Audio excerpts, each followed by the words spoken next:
Hello everyone, and welcome to this week's Miracle of the Week, which has to do with the saint illustrated on this slide, Saint Zeno of Verona. Now Zeno is not terribly well known. He was a bishop of Verona in the 4th century, and he's often shown, as you can see here in this medieval statue of him, with a fish dangling from his episcopal staff, and that indicates Zeno's association with water. Now, what's particularly interesting about the miracle about Zeno that I'm going to tell you about today is that it provides interesting evidence for the environmental crisis, the various types of environmental crisis that were overcoming the Mediterranean world in the 6th century. Now, we've seen in our classes that there were different sorts of crisis. There was the Dust Veil event, which is recorded in various sources in the mid-530s, which seems to have led to a cooling of the climate, and that cooling lasted for about 2 centuries. Only about 5 years after that, we then have the first recorded outbreak of the plague of Justinian, which first appears at Pelusium in the Nile Delta, then moves the following year to Constantinople, and then spreads out across the Mediterranean world and beyond, and is heard about in sources for the period right down to the middle of the 8th century. So we have 2 to 3 centuries of various forms of crisis, cooling of the climate and pandemic disease.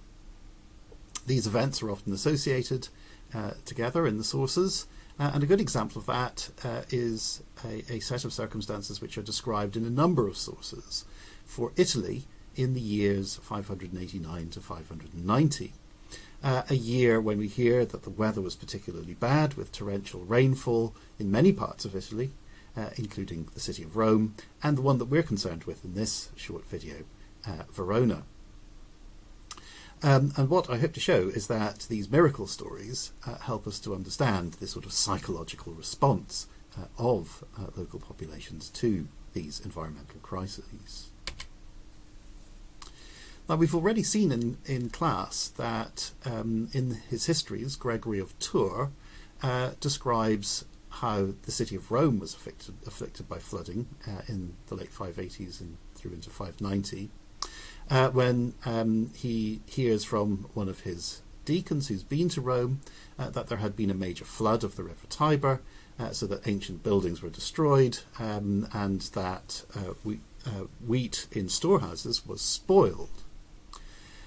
We've also seen that this was the occasion for an outbreak of plague not long afterwards, which led to the death of Pope Pelagius II, and in the aftermath of that, Gregory the Deacon was elected to the position of Pope, and that is Pope Gregory the Great.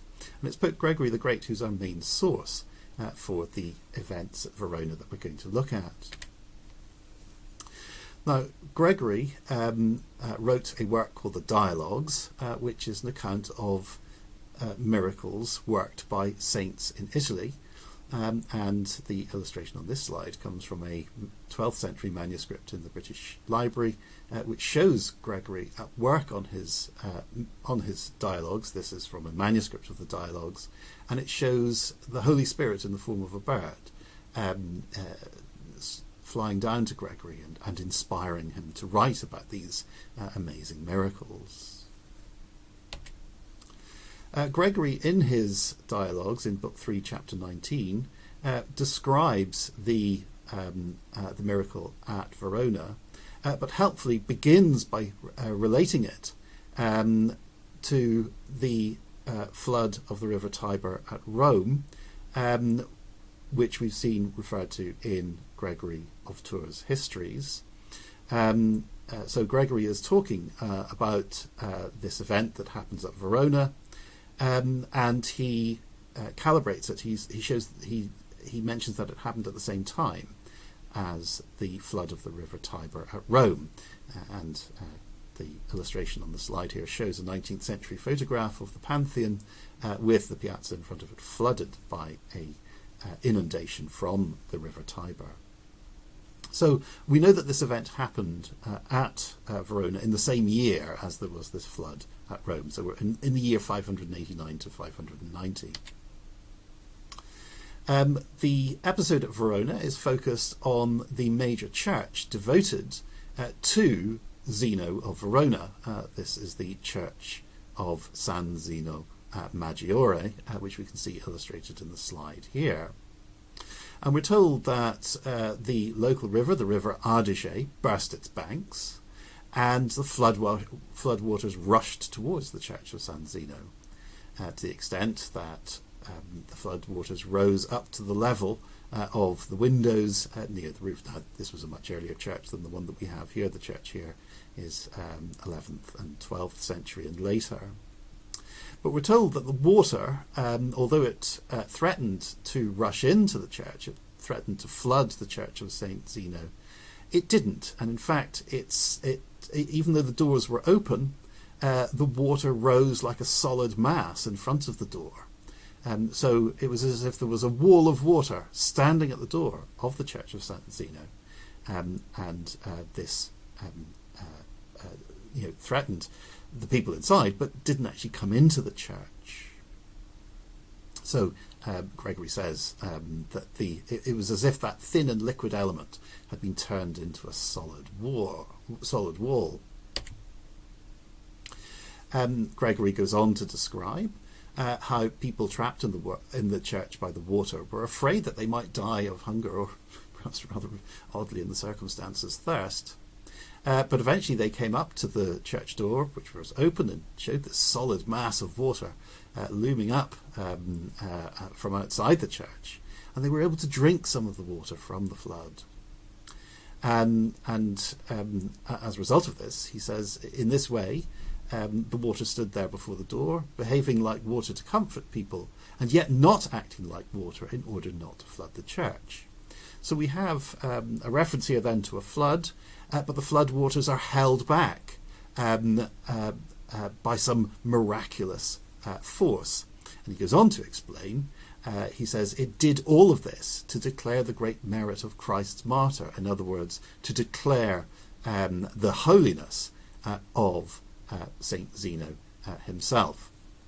So the fact that the water didn't flood the church is an indication of the miracles that are being worked through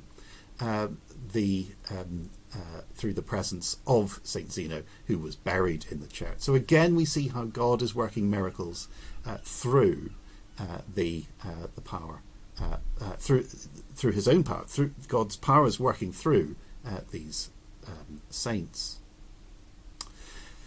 And finally, Gregory comments that this miracle reminds him of a miracle from the Old Testament, the story that is told in the book of Daniel about the 3 Hebrews who were thrown into the fiery furnace by the king Nebuchadnezzar. But the fire didn't burn the 3 Hebrews. Instead, it only burnt through the ropes that they had been tied up with. So what Gregory is doing is showing how the power of God continues to work in his own day by referring to this miracle worked at Verona, where God was working through the presence of Saint Zeno, who was buried in the church in Verona. And this shows the great power of God to withstand even these natural disasters, and shows how the incidence of natural disasters influences the sort of miracle stories that we're told about. But also it shows that these miracles belong to a longer story of God's intervention in human history to protect people who were true believers in God. So the miracle that happens at Verona in the year 589 to 90 is a manifestation of the same power of God that we see reflected in the Old Testament book of Daniel, which preserves the Hebrews from the fires of the furnace, because the 3 Hebrews believed in God and therefore God protected them. So Gregory's story then sheds all sorts of interesting light on the local history of Verona in the late 6th century, on responses to the natural disasters and the incidents of those natural disasters. We can see that people in the church were terrified by the floodwaters, but they were protected from those floodwaters by a miracle showing God working through Saint Zeno. And finally, these miracles also connect back to the times described in the Bible. So these miracles that are worked through saints show that God is working his miracles in the time that these accounts are told about in our sources, in the same way that God worked miracles in stories told in the Bible. And that's it.